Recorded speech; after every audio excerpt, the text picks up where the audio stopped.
Chengdu is a metropolis of over 20 million people. It's the economic engine powering Western China. But unlike Beijing, Shanghai and Shenzhen, it is known as the slowest, most relaxed megacity in the country. But how can a huge metropolis be so relaxed? Is it just the tea houses and the pandas? We spent the whole month here, diving into Chengdu's culture, learning its history, and even climbing sacred mountains, searching for the secret behind its unique vibes. And what we found was a side of Chengdu you won't see anywhere else. We tried the best local food spots, visited its unique landmarks, and also ventured to a place forgotten by most travel guides. A 2,200 years old engineering marvel that researchers believe it's the true hidden reason why people in Chengdu are so chilled. Chengdu is the capital of Sichuan Province, the only place where pandas still roam wild. And we went to visit the place that helped save this species. So this place opened in 1987.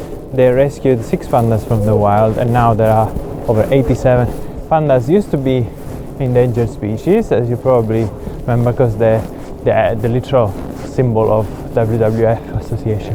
But now they're not anymore. But these guys eat 12 hours a day. They're just munching on bamboo all day, basically, and then they sleep. Panda mama will have one panda baby every 2 or 3 years. They're blind for 8 weeks when they're born. They need help pooping. The researchers here really work hard to get those few pandas that are born once in a while to survive and make it to the next stage. There are about 1,800, I think, in the wild. It's hard work keeping these species going. Normal pandas are called Mao, which means big bear cat. But there's also a small Mao. Yeah, the little bear cat. It's basically red panda, but we call them Mao. In my opinion, the cutest, way cuter than pandas. Pandas are just eating and napping all day. No wonder they are the symbol of Chengdu. After all, the people here have truly mastered the art of relaxation.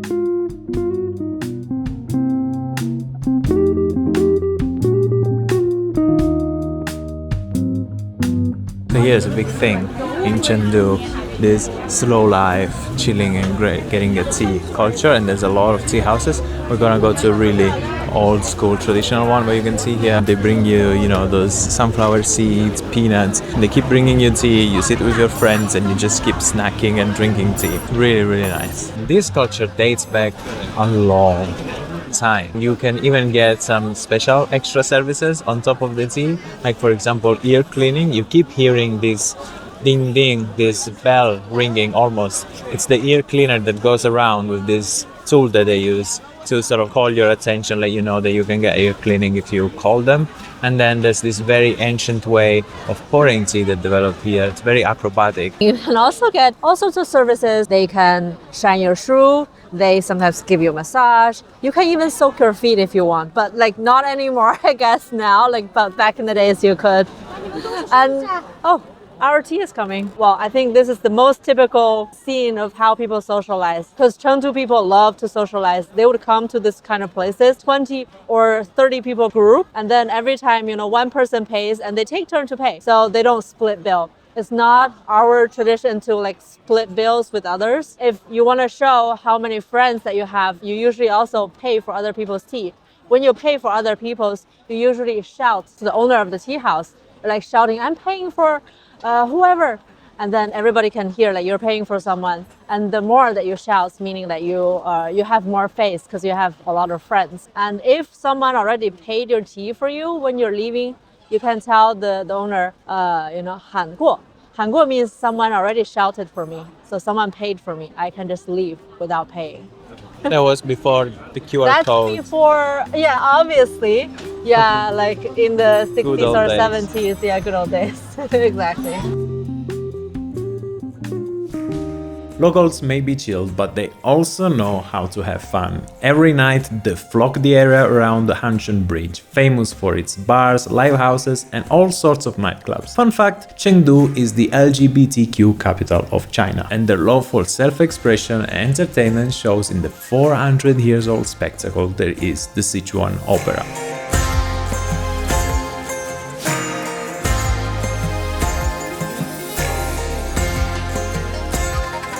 With its dazzling performance and mind-blowing Bian Liang, or face change. Did you catch that? Watch again.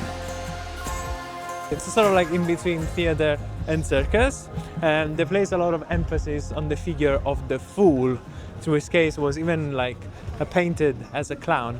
And in this case was a stereotypical family relationship in China, not the wife and the husband. Yeah, we have this thing. It's like a tiger wife. So 怕老婆 is a stereotypical guy that's afraid of his wife and he's always listening to her.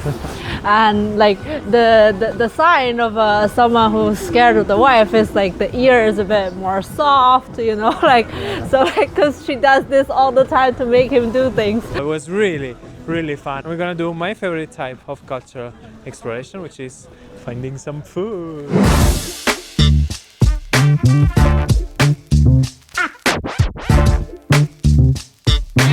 I really didn't expect a root vegetable to taste like this. Right? Yeah, almost like a melon. Hello.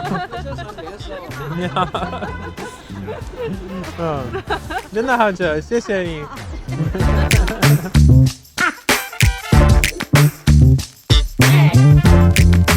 There's a dish that is quintessentially from Chengdu, very famous. There is Mapo tofu. And we're going to the restaurant where it all started. The woman who invented the dish is called Chen Mapo, so we're going to her restaurant. For those who doesn't know, the Kung Pao Jiding that you love, it's also from Sichuan. Chengdu actually. Kung Pao is someone's name. It's the government official, they put his name on top of this dish name. This is how Kung Pao chicken should look like. It's not spicy, very umami. The peanuts is really good. The chicken is so soft. Slightly sweeter than how I remembered it. Amazing stuff. Pretty fresh. Wow. So the chicken, yes, it's super soft, like you said. It is sweet and sour, but that's not sour. Yeah, that's what I was about to say. Sweet? It's like sweet and mala. It's sweet and spicy. It's a new combination. I never this contrast of sweet with the other flavor that comes with it. Amazing. That Sichuan pepper, it's crazy. Wow.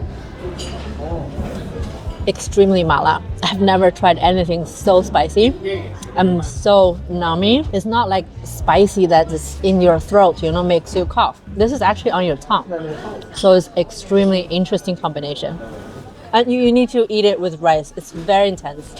What? It's insane. This is insane. the most mala ever. Like it's like instantly. It's like the dentist instantly anesthetizes your mouth. Like it's so numbing. But then after the flavors come out, oh wow. And there's this layer on top of my tongue right now of flavor. Just keeps on giving. It's amazing. It's amazing. It is spicy, but in a good way. It's the spicy here. It's not like burning spicy. It has a quality to it, some kind of flavor to it. All the other Mapo tofu we tried, this is like another dish. Yeah, this is like another dish completely.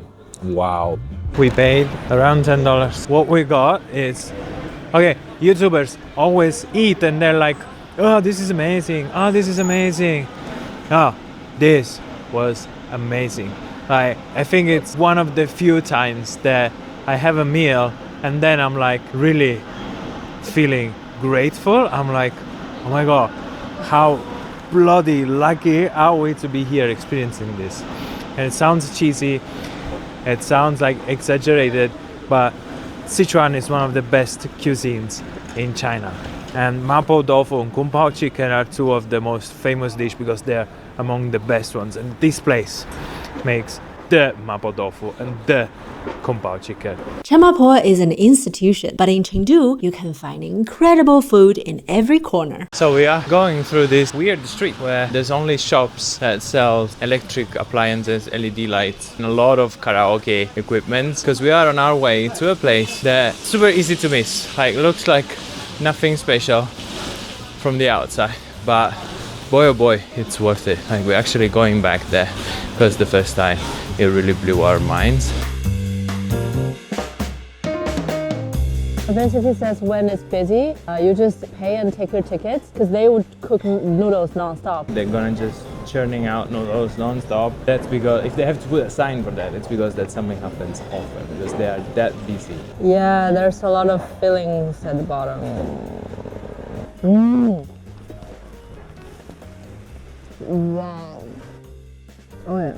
But this one is just has such a fragrance. $2 per bowl. This is the Mian. Obviously, there's more expensive options, like if you want some meat cuts and stuff. But like, this is my favorite. And there's no better place to understand Chengdu's food than its local market.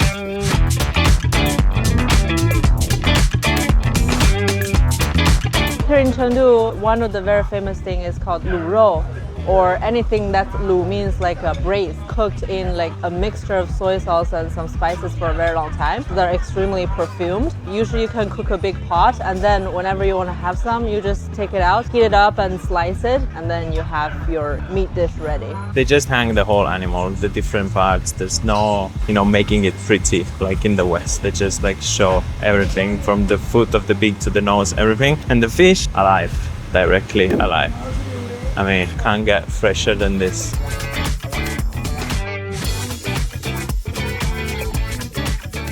Usually next to the bread, you have this soup and cold cut shops. This is all lamb, cold cuts. So you buy your bread and then you buy your cold cuts of lamb and you do your sandwich. You eat it with the soup because around Chengdu there's a small village called Jianyang. The lamb soup is very famous. That market is a few steps away from the heart of the city. We are in Tianfu Square, which is Chengdu's main square. Interesting thing about this square is those fountains that are round-shaped with dragons swirling around them, and that's to give the square a certain shape. So from the top it looks like a taiji, the Taoism symbol. Nearby Chengdu is the place, the birthplace of Taoism, the mountain where Taoism started, which we're gonna visit later on. While you're here, don't skip the museum with its artifacts shrouded in mystery. Chengdu has a very ancient history. We're talking about thousands of years because it's situated on a plain and is surrounded by mountains. So it has some very unique cultures. And recently we discovered this mysterious culture called SanXingDui, translated as the Tri-Star culture. It pops up 3,000-4,000 years ago and lasted for a while, and it completely vanished. Now we just unearthed some very interesting artifacts like this bronze mask, or there are also some golden mask. The golden mask is so thin, made with pure gold. We just couldn't figure out back in the days with the tools how they even made it. There's all sorts of speculation on how this culture from the Bronze Age could possibly have the technology to do all this, and as usual there's talk of aliens. But fast forward 1,000 years after the mysterious disappearance of this culture, and we are in the middle of the Han Dynasty. That was a great time to be alive. You can see some artifacts here in the museum. The statues are all laughing, dancing. You can see it was a good time for poetry, art. Things were flourishing, people were happy. And then unfortunately, the Han Dynasty collapsed and China fell into a very chaotic, bloody era. It was so fragmented until one man who was very instrumental to Chengdu's history decided that he wanted to bring back one dynasty. He wanted to bring back the splendor of Han. He tried, he succeeded. That man is Liu Bei, and this is his story.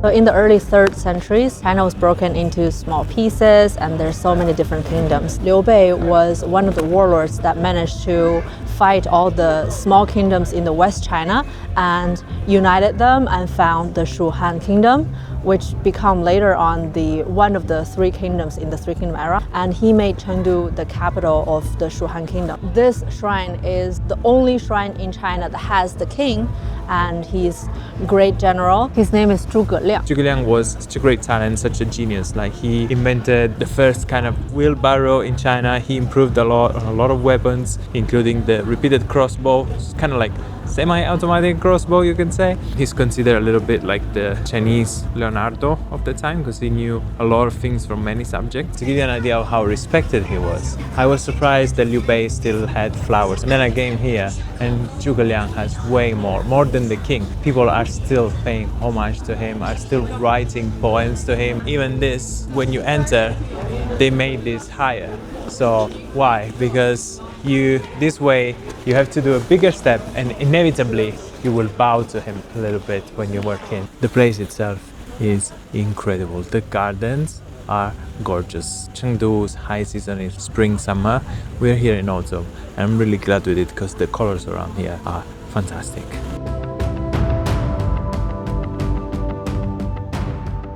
And right next to the Liu Bei's mausoleum, you'll find Jinlin's ancient street. It's very beautiful old street, a lot of shopping, a lot of food, a lot of things to do. Just really beautiful to walk through it and take in the beauty. You know what these woods are for? You put one piece and next to another piece, and basically you fulfill this gap with these, and so it closed the shop. So it's to close the shop? Yeah. Wow, it's like a gate. You put them one after the other. Yeah. They just stuck in between this. Like most Chinese tourist streets, Jinlin brings together tradition and modernity, and it's also very polished. But often you can find more beauty in places where no one goes and where you least expect it.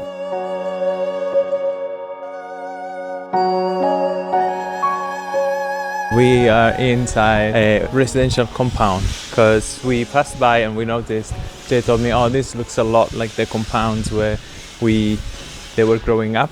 Yeah, as kids. I used to live in this kind of places like when I was very young, because back in the days, like in the 90s, especially the early 90s, all the buildings were like this. We didn't have like super tall, modern, like the skyscraper kind of compound. Usually in this type of compounds, people know your neighbor. All the people who live here, they got it from their parents, who probably got it from their grandparents and so on. So everyone knows everyone, and that is like very nice, because these kind of communities are not disappearing maybe, but it's a bit more Less and less. rare. Yeah. And I'm sure around this neighborhood we will find a nice eatery to get our breakfast. So shall we go on a breakfast mission? Absolutely. Let's do it. Douhua is a very typical breakfast here. It's cold and sweet. Oh. So this is the fermented rice wine, but it's not fermented. It doesn't have alcohol. It is slightly fermented. You can have that fermented taste. Okay, so it's bean curd in rice wine. In rice wine, okay. It's my first time, but it's not that sweet. It's slightly sweet. This is tian shui mian. It's a very thick noodle that's mixed in the chili oil. I think it's a very chewy noodle, no? Is it very chewy? It's chewy, but I love the sauce. I love this spicy. Is it mala or it's just I don't think it's mala. spicy? It's spicy. It has a sweet touch to it. Yes, it's one individual noodle. Because it's called tian shui mian. Tian means sweet, but Yeah, it has some sweetness in it. this is a typical thing in Chengdu. Basically wonton. Yeah, they call it chaoshou around here. Oh, they're so big. Yeah, this is giant. Here it's hong tang chaoshou. Tang means soup, and hong is basically red. And this wonton is giant. Let me try one. Oh. Wow, the feeling is amazing. And it's mala.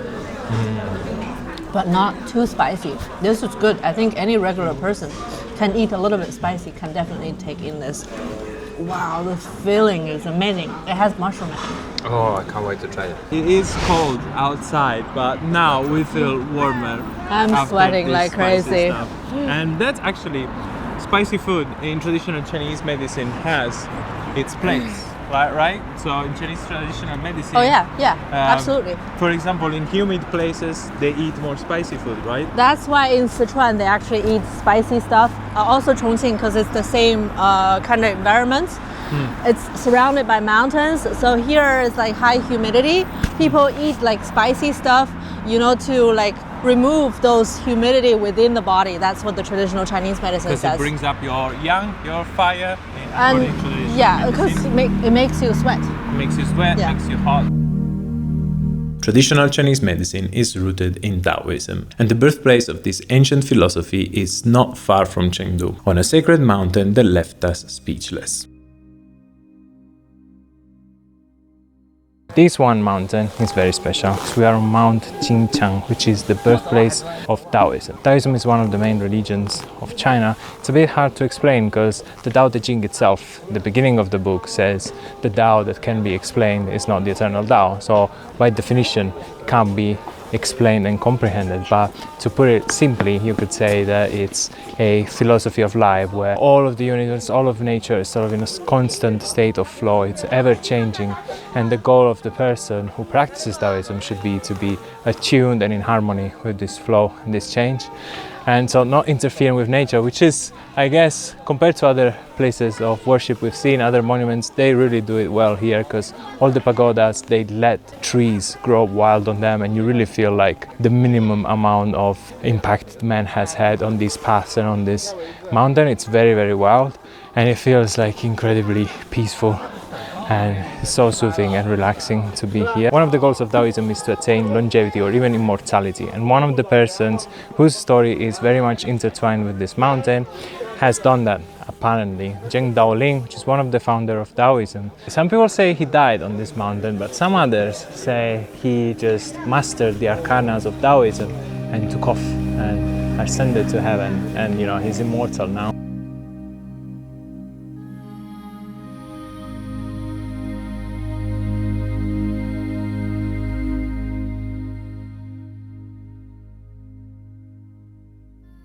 We made it to the peak, and it's incredible. It feels like the top of the world up here. Yeah, it does feel like heaven here. We're in the cloud above all the peaks. You know how you feel satisfied after a steep, long hike?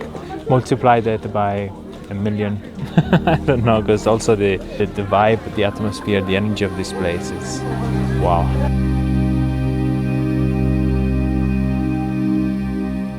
Believe it or not, you can find the same peace and tranquility right in the middle of Chengdu downtown. This temple where we are now is one of the best preserved in the whole of China. It's over 1,400 years old, and it's said to be the right temple to pray when you want some good luck with studying, which in China is a big deal, no? It absolutely is. So we have this thing called Gaokao. It's basically after high school, all the students has to go through this final examinations in order to have a score for the university. Extremely competitive, because only with a good score you can go to a good university. And people come here to pray for a good score in the Gaokao. It's the best time of the year, I think, to see a place like this, because there are all these golden trees and the scenery is just amazing, and I can't wait to get into this temple. This is one of the most important temples in China for Buddhism. So beautiful. It has the relics of Buddha himself, and also we have a monk that first went to the west to have the Buddhism teaching, so his relics also here. One way to tell the temple is important and ancient is by identifying these plaques with calligraphies behind me.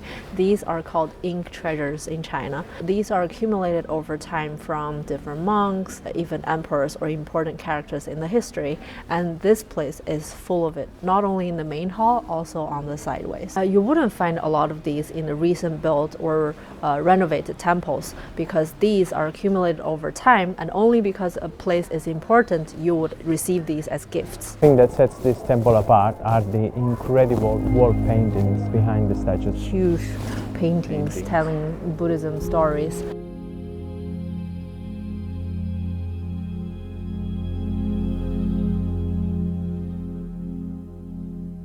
Almost half of Sichuan is made up of Tibetan autonomous regions. Millions of Tibetans live in the area, and many migrated to Chengdu, settling in the Tibetan quarters, also known as Little Lhasa. We are in the Tibetan area here in Chengdu. We came to see how it is like here, and it's a bit different than what I expected. First of all, there's a very heavy police presence. You can tell there's a little bit of you can see a little bit here behind me. This is because there was a huge unrest in 2008 from Tibetans. This neighborhood was one of the places where this happened, and the police put it into lockdown state. So I think for a matter of security, the tendency is to always be ready to lock down the neighborhood. Something like that should happen, because that turned into a very violent situation. The Tibetan community, they just shop their necessities here. They probably live close by, because there's also hospitals where they can go with their identity and get really cheap treatments. around here. So like they have social securities in these hospitals.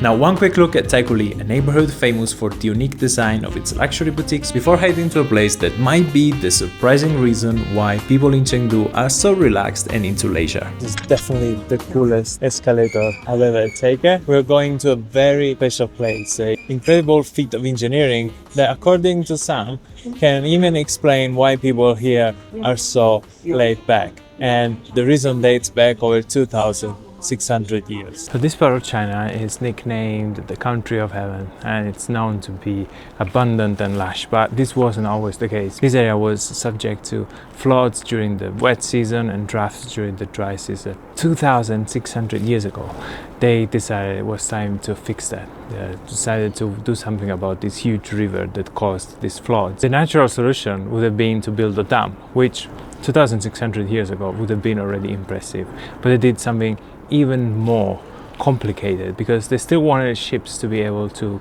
pass by. They literally split the river into different channels. Eventually, this river during the dry season would flow at 60% capacity, and during the flood season the capacity would be reduced to 40%, so it would never flood again. Farmers didn't have to worry about floods and droughts anymore, and the fields were always replenished. There was always abundance of food. Some scholars trace back the laid-back attitude of the region to this, to the fact that farmers didn't have to worry too much, they didn't have to work as much, they had a lot of leisure time. They even built a shrine in honor of Li Bing, who built Dujiangyan, and they gave him emperor status here in Sichuan Province. So he is dressed like an emperor in this shrine together with his wife. Local people really love them. We're now on this suspended bridge that goes across the river, and the water is so blue, it's crazy. Yeah, it's very clear. It's literally water from a Tibetan mountain range. It's glacier water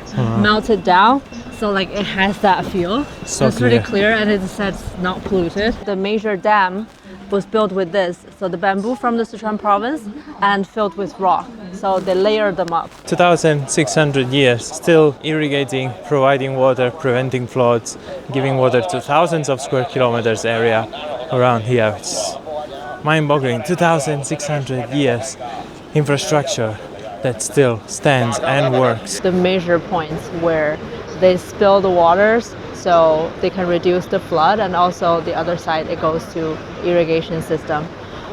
Here they slow down the water, and then they basically open that canal.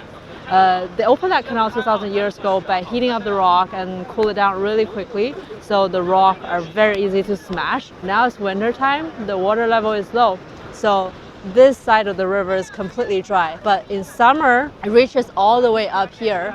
So here is another river to prevent flood. The excessive water goes basically the other way. So here they split the whole thing into two. One part is for the irrigation system, one part is for the flood preventing. And here in the middle, the water slows down, creates a vortex, and they can successfully throw the sand into this little pit over here. And summertime, they dig it up.